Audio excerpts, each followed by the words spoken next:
அனைவருக்கும் வணக்கம். ஓம் சக்தி ஆதிபராசக்தி, ஓம் சக்தி மருவூர் அரசி. உங்கள் அச்சரப்பாக்க லட்சுமிமா வந்திருக்கிறேன்.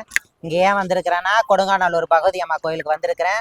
கொடுங்காநல்லூர் பகவதி அம்மா கோயிலுக்கு வந்து என்ன சிறப்புனா, நான் ஒரு தூத்துக்குடிலேருந்து ஒரு நபர் வந்திருக்கிறாங்க.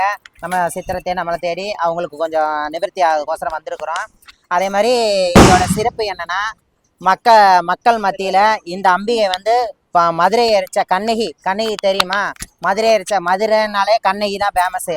அந்த அம்மா கோவத்தோட அந்த மதுரையை எரிச்சிட்டு கோவத்தோட வந்து இந்த கொடுங்காநல்லூர் பகவதி அம்மா பக்கத்தில் காளிகாம்மான்னு கோயில் ஒன்று இருக்குது.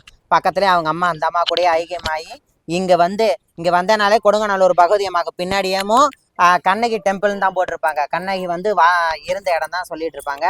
அதே மாதிரி வந்து பயனடைங்க. இது பெண்களுக்கான ஒரு இது. அதனால பத்தினியோட சாபனம் ஒரு மதுரையே இருந்துச்சு. பத்தினியோட ஒரு உண்மைதானமான உணர்வும் ஒரு பத்தினிக்கான இதுவும் என்ன அதுன்னா, இங்க வந்து தெய்வத்துக்கு கூட தெய்வமா ஐக்கியமானாங்க. இந்த சிறப்பு ஏன் சொல்லிக்கிறேன்னா, சில பெண்களுக்கு தான் சொல்லிக்கிறேன். நன்றி, வணக்கம்.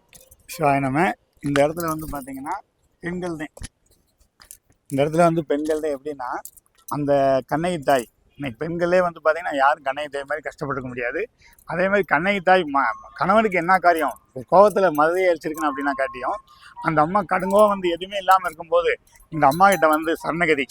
இந்த அம்மா கிட்ட வந்து பார்த்தீங்கன்னா அம்பாள் ஒரு பெத்த மகளை, கண்ணகி ஒரு பெத்த மகளை அவள் வந்து பார்த்தீங்கன்னா ஆள் கொண்டுக்கிட்டான். தாய் நீ இங்கேயே அமைதியாரு, என் கூட ஏறு அப்படின்னு கண்ணகி வணங்கின இடம் இந்த பகவதி அம்மன் கோயில். அது மாதிரி பெண்களுக்கு வேறாத இது இருக்குது, கஷ்டம் இருக்குது அப்படின்னு யாரும் கவலைப்படாதீங்க.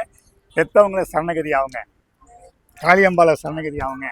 அங்காள பரமேஸ்வரிய சரணகதிங்க. அந்த பராசக்தியை சரணகதியாகி அந்த காலில் விழுந்துட்டீங்கன்னு வச்சுக்கோங்க, எல்லா இடத்துலையும் பகவதி அம்மா இருப்பாங்க. எல்லா இடத்துலையும் பத்திரகாளி இருப்பா. எல்லா இடத்துலையும் அங்காள பரமேஸ்வரி தான். பெண்களுக்கு சொல்ற அதே மாதிரி சஞ்சனம் மட்டும் பட்டக்கூடாது. எதுவுமே இல்லைன்னு கவலைப்படுறவங்களுக்கு அம்பாள் உறுதுணையா இருப்பா. அதே மாதிரி அந்த ஆமை பூந்த வீடு அமீனா பூந்த வீடுன்னு சொல்லுவாங்க. இந்த அம்மாவுக்கு ஒரு வாகனமே ஆமை தான். ஆமை மேலதான் அந்த அம்பாலே உட்காந்துருக்கு. ஆமை மேலதான் இந்த ஜோதி எரியும் இங்க. அதனால ஆமை வீட்டுக்குள்ள வந்தா கூட ஐஸ்வர்யமா இருப்பீங்க. அது வந்து தவறா நினைக்காதீங்க, புரியுதுங்களா? ஆமா, இன்னைக்கு உலகத்துல அதிக நாள் வாழ்றது எதுன்னா ஆமைதான். மெயின் ஜீவராசி. இன்னொன்று வந்து பார்த்தீங்கன்னா, மக்களை வாழ்றது ஒரே ஜீவராசி ஆமதே. எங்கே ஆபத்து வரப்போதோ அந்த இடத்துல விட்டு விலகி போயிடும். எங்கே வாழலாம்னு ஆசைப்படுதோ அந்த இடத்துல மக்கள் வர இடத்துல வாழும். ஆமை பூந்த விட அமீனப்பட இல்லை. நம்ம பெருமாளே ஆமை இருக்கார்ல, அதேமாதிரி ஆமை வந்து பார்த்தீங்கன்னா உட்கார இடம் பூமி வாழும். ஆமை உட்கார்ந்து இருக்க இடத்துல வந்து பார்த்தீங்கன்னா எல்லா செல்வமும் கிடைக்கும். சிவாய நம.